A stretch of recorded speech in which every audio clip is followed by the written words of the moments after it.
Beauté. Salut, je m'appelle Dorcas Paipai. Bienvenue dans votre nouveau programme, le RECAP. Le RECAP, c'est quoi? C'est un décryptage simplifié et compréhensible de l'actualité politique, sociale et culturelle de la RDC. Sans plus tarder, commençons avec l'actualité qui a fait la une de la semaine. On commence par la levée de l'état d'urgence annoncée mardi 21 juillet par le président de la République démocratique du Congo, Félix Tshisekedi.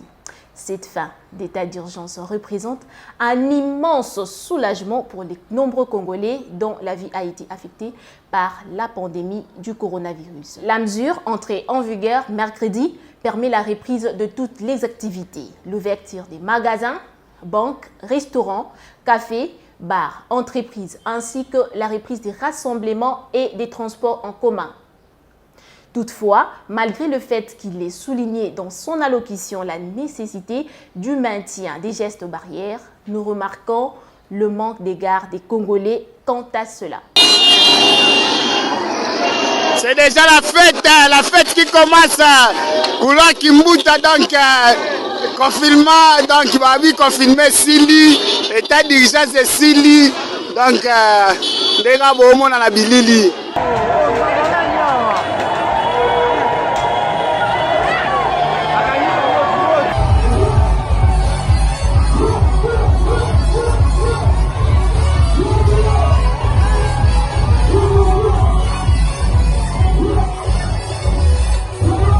Ce qui m'a le plus étonné, c'est la réaction des Kinois quand on a annoncé la réouverture des bars, restaurants et boîtes de nuit. C'est à croire qu'ils n'attendaient que ça. On remarque la réjouissance des gens dans les points chauds de la capitale congolaise. On croirait que les Léopards ont gagné la Coupe du Monde. En même temps, je peux comprendre cette réaction car l'état d'urgence n'avait rien changé au quotidien des Congolais, sauf la fermeture des bars, des boîtes de nuit, écoles et églises. Bon, Sikoyo, en parlant de l'église, la réaction des pasteurs sur les réseaux sociaux sur le fait que le président ait décidé de réouvrir les bars et terrasses avant les lieux de culte a beaucoup fait parler de... Je ne sais pas trop comment dire, mais voyez par vous-même. Franck Moulaja écrit dans un post sur Facebook, je cite, « Je me demande pourquoi avoir retardé les églises et privilégié les bars ?» Et le commentaire de Blaise Kachila nous a vraiment fait rire. Il répond « Parce que mon Rédempteur se lève toujours le dernier. » Je ne suis pas sûre que ce verset s'applique vraiment dans ce contexte. Mais bon, sait-on jamais. Et que dire des blagues des internautes disant que c'est parce que le président suit l'ordre alphabétique. Bar commence avec B, c'est marrant. Et église commence avec vous avez compris. Qu'en pensez-vous? Fallait-il ouvrir les églises en même temps que les bars? Ou fallait-il faire l'inverse, retarder les bars et ouvrir les églises d'abord? Dites-nous ce que vous en pensez. Cependant, un point reste fâcheux, le non-respect du port des masques, le non-respect de la distanciation sociale. Le peuple semble penser à tort que la fin de l'état d'urgence signifie la fin de la pandémie du coronavirus. Une confusion qui pourrait avoir des lourdes conséquences si les pendules ne sont pas remis à l'heure. Alors, n'oubliez pas de respecter les gestes barrières. Alors, nous enchaînons avec le sujet suivant. La marche du FCC avait-elle été une mise en scène? L'appel à manifester du Front commun pour le Congo pour soutenir la Constitution et les institutions du pays n'a pas été suivi par plusieurs provinces de la RDC. Cependant, à Kinshasa, capitale de la République démocratique du Congo, cette marche a bel et bien eu lieu. Partis du croisement du boulevard Sendwe et Lumumba, les manifestants se sont arrêtés au pont Gabi. Même si cette marche a eu lieu, certains pensent que la manifestation émane d'une manipulation politique et non de la volonté propre du peuple. En illustration de son tweet, Jean-Marc Kabound, le président intérimaire de l'UDPS, a mis l'interview d'un militant du FCC qui, à première vue, semblait ignorer les objectifs de la marche du 23 juillet 2020. Tomoni on a marche, objectif ya marche na bino eza nini?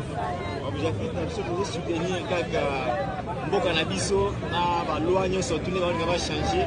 Yango objectif na biso sala yango tambola. Donc yo moni place bazolinga ba changer ba loi.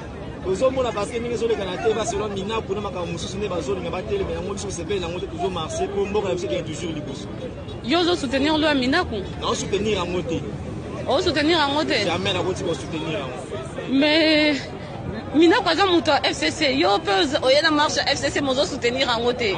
aza moto na kati ya FCC mais baloi oyo ezobima na baronsard makambo nyonso kosoutenir yango te. wana besoin mboka ekende tout droit.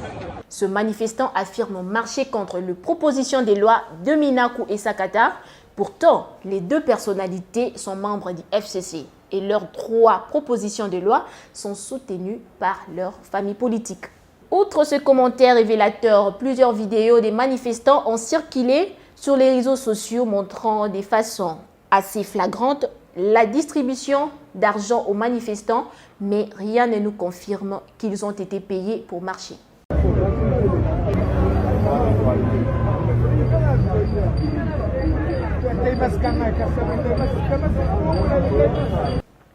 Toutefois, dans certaines vidéos, les manifestants disent clairement avoir participé à la marche uniquement pour de l'argent, car il s'agit de l'argent du pays.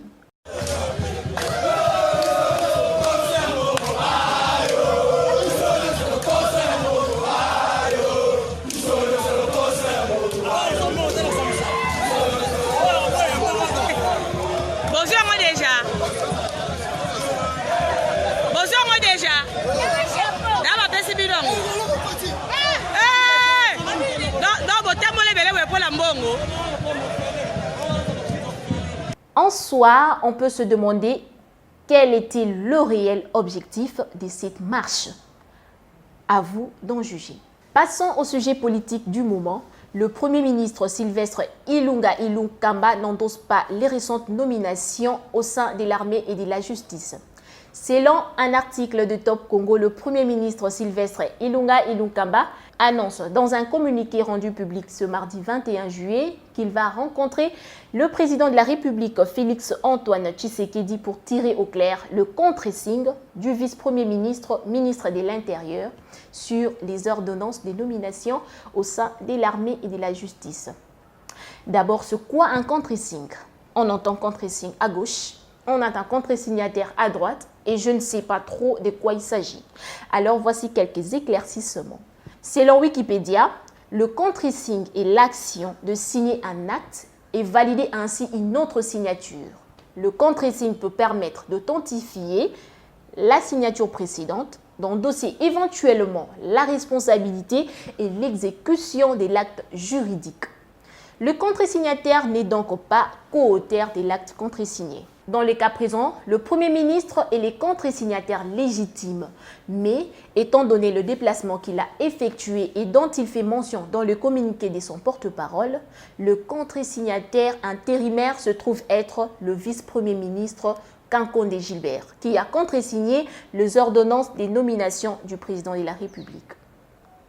Dans le même communiqué, le Premier ministre a indiqué que le contre-signe est un acte de très haute portée politique et juridique qui ne peut se concevoir dans les cadres de l'intérim, tel que circonscrit dans la lettre qu'il a conférée au vice-premier ministre, ministre de l'Intérieur, Sécurité et Affaires coutumières. Le Premier ministre a, dans la déclaration signée par son porte-parole, indiqué qu'il n'endosse pas les récentes nominations effectuées par le président de la République parce que l'intérim qu'il a délégué au vice-premier ministre Gilbert Kankonde pendant sa mission à l'intérieur du pays n'autorise pas ce dernier à contre-signer une pareille ordonnance. Étant lui-même en déplacement lors de la signature des nominations, d'après les 10 communiqués, il a fait remarquer sa surprise lorsque ces ordonnances ont été lues à la RTNC. Le Premier ministre explique sa démarche par les biais de son porte-parole Albert Lieke. Au courant de la journée du vendredi 17 juillet 2020, alors que le Conseil de ministres se tenait, plusieurs ordonnances signées par le président de la République et contre-signées pour le compte du Premier ministre par le vice-premier ministre, ministre de l'Intérieur, Sécurité et Affaires coutumières, ont été rendues publiques sur la radio-télévision nationale congolaise, la RTNC, à la grande surprise du Premier ministre, sans que l'intérimaire ne l'en ait informé préalablement. Ainsi, au regard de ce qui précède, le Premier ministre se propose de rencontrer de nouveau le président de la République en vue de tirer au clair cette situation préoccupante. C'est quand même une sacrée coïncidence que ce communiqué soit émis en même temps que le communiqué du FCC, qui a porté son soutien au Premier ministre dans sa démarche. Est-ce un bras de fer politique entre le FCC et le cash? Car nous rappelons que le FCC est la famille politique du Premier ministre Sylvestre Ilunga Ilunkamba. Or, ce dernier ne devrait normalement pas prendre part aux activités de sa famille politique tant qu'il est dans l'exercice de ses fonctions ministérielles. Est-ce la raison du tiraillement entre le Premier ministre et son vice Gilbert Kankondé, qui se trouve être dans un autre article 7sur7.cd, selon une source qui veut rester anonyme évidemment, le Premier ministre n'a pas été reçu le 22 juillet par le président de la République malgré son insistance. D'après la source, Félix Tshisekedi serait toujours mécontent du communiqué de presse qui a précédé la demande d'audience, d'où son refus de recevoir Sylvestre Ilunga Ilunkamba. Quelle sera l'issue de ce bras de fer politique? Nous le saurons assez tôt. Dernier point, en conséquence des nominations mentionnées plus haut, parlons du cas du général John Numbi, resté sans fonction à l'issue du remaniement effectué le 17 juillet dans l'armée. Mais avant de nous lancer dans le vif du sujet, faisons un petit retour en arrière. Qui est John Numbi? Sous la présidence de Laurent Désiré Kabila, John Numbi Banza est nommé commandant de la 50e brigade chargée de la sécurité de la ville de Kinshasa. Sous la présidence de Laurent Désiré Kabila, John Numbi Banza est nommé commandant de la 50e brigade chargée de la sécurité de la ville de Kinshasa. Après la mort du président, son successeur, Joseph Kabila, le nomme en mars 2001 chef d'état-major de l'armée de l'air. En juin 2007, il est nommé inspecteur général de la police nationale congolaise. En 2008, il réprime durement des manifestations du mouvement religieux Bundu Dia Congo. Son action a cependant été critiquée par la mission de l'Organisation des Nations Unies en République démocratique du Congo comme un usage excessif de la force. En 2009, John Numbi et James Kabarebe du Rwanda gèrent les opérations Kimia 2 et Umoja Wetu. Des opérations conjointes contre les forces démocratiques de libération du Rwanda opérant dans l'est du Congo. En 2017, le gouvernement congolais lui décerne le titre honorifique des grands officiers de l'ordre des héros nationaux Kabila Lumumba. Cette distinction provoque l'indignation des ONG et marque le début d'un retour en grâce auprès du président Joseph Kabila. Cependant, les récentes nominations du président Félix Tshisekedi, qui a fait remplacer le désormais ancien inspecteur général de l'armée par le général Gabriel Amisidi Tangofor, ne semblent pas les réjouir. En effet, selon un article du site actualité.cd, il aurait manifesté son mécontentement ce mardi 21 juillet lors d'une réception qu'il a organisée à l'intention des notables du Katanga dans sa ferme de Lubumbashi. Ils induisent le président en erreur. Je ne suis pas un agneau. Il aurait dévoilé qu'il a pu éviter au pays le bain de sang grâce au rôle important qu'il a joué et l'aurait souligné dans sa déclaration faite aux notables qu'il a reçus. Moi, votre frère, j'ai joué un rôle important dans la passation pacifique du pouvoir dans ce pays. Ça ne s'appelle pas trahison. La mise à l'écart de l'ancien inspecteur général Numbi a été saluée par l'ONG La Voix des Sans-Voix, qui l'accuse toujours d'être auteur du double assassinat de ses activistes Floribert Chebeya et Fidel Bazana. John Numbi était en ces temps-là le numéro 1 de la police nationale congolaise. Cet écartement a également été salué par les autorités américaines selon un article du magazine Jeune Afrique.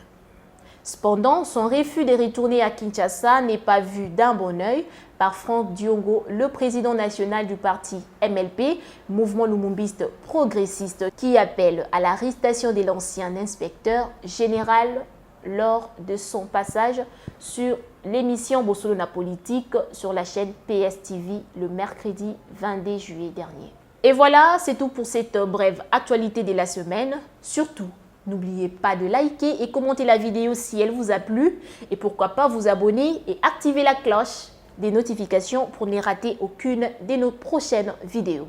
Merci d'avoir été avec moi. Je suis Dorcas Paipai et à dimanche prochain sur le récap.